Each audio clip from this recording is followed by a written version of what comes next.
नमस्कार मित्रों, मैं हूं राकेश अचल और चक्षुदर्शी के इस कार्यक्रम में आपका बहुत बहुत स्वागत है। आज दरअसल मैं ऐसे मुद्दे पर बात करना चाहता हूं जिस पर किसी का ध्यान शायद जाता नहीं है या जाने की कोशिश नहीं करती। अभी आज आपने देखा कि बीती रात दिल्ली के नई दिल्ली रेलवे स्टेशन पर भगदड़ में 1.5 दर्जन से ज़्यादा लोगों की मौत हो गई और पता नहीं कितने लोग घायल हो गए। ये हादसा दर हादसा है। इसके पहले हमारे प्रयागराज में भी संगम डोज पर भगदड़ हुई थी, उसमें 30 से ज़्यादा लोग मारे गए थे। तो मुद्दा मरने का और नहीं है, मुद्दा देखिए इस देश के गरीब लोगों की किस्मत में ही भगदड़ में मरना लिखा है।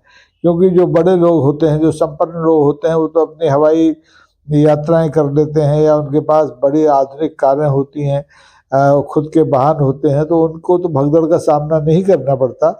लेकिन भगदड़ में वो आम आदमी पिसता है, वो आम आदमी मरता है जिसके पास ले दे करके आवागमन का एकमात्र साधन रेल है या बस है। तो आपने देखा कि प्रयागराज में मरे जो लोग थे उनको उत्तर प्रदेश की सरकार ने, मरने वालों के जो परिजन हैं, उनको 25-25 लाख रुपए का मुआवजा दिया था।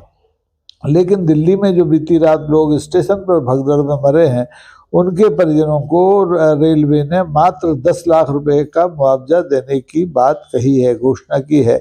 2 लाख रुपए संबंधित राज्य सरकारों ने भी अपने राज्यों के जो मृतक हैं उनको, खासतौर पर बिहार के 9 लोगों को बिहार के मुख्यमंत्री ने उनके मृतकों के परिजनों को 2-2 लाख रुपए देने की बात कही है। अब सवाल ये है कि क्या इस देश में जिंदगी की जो कीमत है उसके पैमाने अलग अलग हैं? भारत का नागरिक कहीं भी मरे, कुचल कर मरे, रेल एक्सीडेंट में मरे, पहाड़ से गिरकर मरे, खाई में गिरकर मरे, तो उसकी मौत का मुआवजा तय करने का पैमाना आखिर अलग अलग क्यों है? भगदड़ में अगर प्रयागराज में आदमी मरता है तो उसको 25 लाख उसके परिजनों को मिलते हैं, तो दिल्ली में की भगदड़ में, स्टेशन पर हुई भगदड़ में मरने वालों को 10 लाख रुपए क्यों दिए जा रहे हैं? क्या भगदड़ का भी कोई स्तर होता है कि आप संगम के तट पर भगदड़ में मरो तो 25 मिलेंगे, रेलवे स्टेशन के प्लेटफॉर्म पर भगदड़ में मरो तो आपको 10 लाख रुपए मिलेंगे? ये देश की जो सरकार है, बड़ी निर्मम सरकार है। ये देश पिछले बहुत दिनों से वन नेशन वन इलेक्शन की बात करता है, one nation one election, one nation one language, ये सारी बातें होती हैं। वन नेशन वन लॉ, एक देश एक नागरिकता कानून, सब कुछ बंद हो, लेकिन मुआवजा, वन नेशन वन मुआवजा नहीं होगा। इस बारे में कोई बात करने के लिए तैयार नहीं है और ये बड़ा अमानवीय है। और ये आज से नहीं है, ये शुरू से चल रहा है। आप देखें कि अगर कहीं आपदा में, प्राकृतिक आपदा में लोग मरते हैं, बाढ़ में मरते हैं, मकान गिरने से मरते हैं, तो उनके लिए जो मुआवजा देने की के जो पैमाने हैं राजस्व संहिताओं के तहत वो और अलग है। कोई किसी को 20,000 मिलेगा, किसी को 50,000 मिलेगा, किसी को 2 लाख मिलेगा, किसी को 5 लाख मिलेगा। ये राज्य के सरकार के मन के ऊपर है कि वो कितनी उदार है, कितना आपको राहत देना चाहती है। इसका कोई फिक्स पैमाना क्यों नहीं है? आज तक देश की आज़ादी के इतने 75 साल बाद हम अमृत काल में आ गए, लेकिन हमारे यहाँ मुआवजा देने में एक रूपता क्यों नहीं है? लोगों की जान की कीमत अलग अलग क्यों लगाई जाती है? हर राज्य में अलग पैमाना है। हर राज्य का मुख्यमंत्री जितना दरिया दिल होगा वह उतने अपने राज्य के लोगों को, के पीड़ितों को, उनके परिजनों को उतना ज़्यादा मुआवजा देगा, और नहीं होगा तो नहीं देगा। अगर आप हवाई जहाज से गिरकर मरेंगे तो आपके परिजनों को उससे भी ज़्यादा मुआवजा मिलेगा, वो 25 लाख से ज़्यादा ऊपर करोड़ों में पहुँच जाएगा। लेकिन अगर आप रेल से मरेंगे, रेल के स्टेशन पर भगदड़ से मरेंगे, तो आपको, ये तो भगदड़ में 10 लाख मिल रहे हैं। अगर आप रेल के ड्राइवर की लापरवाही से कोई एक्सीडेंट हो जाए तो उसमें मरने वालों को तो 2 लाख भी नहीं मिलते, किसी को 50,000, किसी को 2 लाख, किसी को 4 लाख, किसी को 5 लाख। तो जब वन नेशन वन इलेक्शन होता है इस देश में, नारा वन नेशन वन लॉ होता है, वन नेशन वन लैंग्वेज होता है, तो फिर वन नेशन वन मुआवजा क्यों नहीं होता? मैं आज यह सवाल आप लोगों के बीच में रखना चाहता हूं कि क्या मनुष्य की कीमत का आकलन आप अलग अलग ढंग से देश काल परिस्थिति के हिसाब से करेंगे?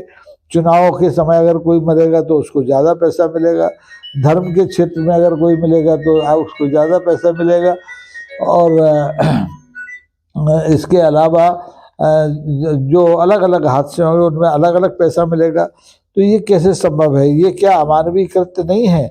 ये अगर अमानवीय कृत्य है तो इसका विरोध होना चाहिए। सरकारों को, केंद्र सरकारों को, राज्य सरकारों को तो इस पर ध्यान देना ही चाहिए, बल्कि इस देश में जो मानवाधिकारों की रक्षा करने के लिए तमाम सारे आयोग बने हुए हैं उनको भी इस पर ध्यान देना चाहिए कि वो किस तरीके से इन लोगों के जो अधिकार हैं उनकी रक्षा कर सकते हैं। अगर ये ऐसा नहीं करते हैं तो आप ये मानकर चलिए कि ये बहुत ही अमानवीय कृत्य होगा। दुनिया के अलग अलग देशों में शायद इस तरह के पैमाने नहीं बनाए गए हैं जिस तरह के पैमाने हमारे हिंदुस्तान में बनाए गए हैं। हमारे यहाँ मुआवजा भी राजनीतिक दृष्टि से बांटा जाता है, उससे आपको कितना लाभ हो रहा है आप देखते हैं। जनाक्रोश उस घटना के बाद कितना है, उसके हिसाब से सरकारें मुआवजा तय करती हैं। तो आज जरूरत इस बात की है कि जब हम वन नेशन वन इलेक्शन की बात कर रहे हैं, एक भाषा, एक कानून, एक नागरिकता, इन सब की एक चुनाव की बात कर रहे हैं, तो हमें एक मुआवजे की भी बात करनी चाहिए। हमें मनुष्य की कीमत, जान की कीमत अलग अलग राज्यों में, अलग अलग हादसों में अलग अलग ढंग से तय करने की जरूरत नहीं है।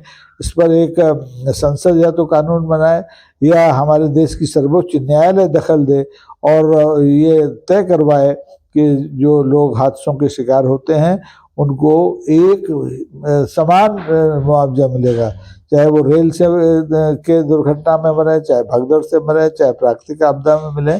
उनकी कीमत का एक न्यूनतम आकलन तो होना चाहिए। आप लगातार अपने ढंग से, अगर मनमाने ढंग से मुआवजे बांटेंगे तो किस तरह से काम चलेगा। तो इस मुआवजा वितरण में राजनीतिक दृष्टि, राजनीतिक नफा नुकसान का जो एंगल है उसको दूर किए जाने की जरूरत है।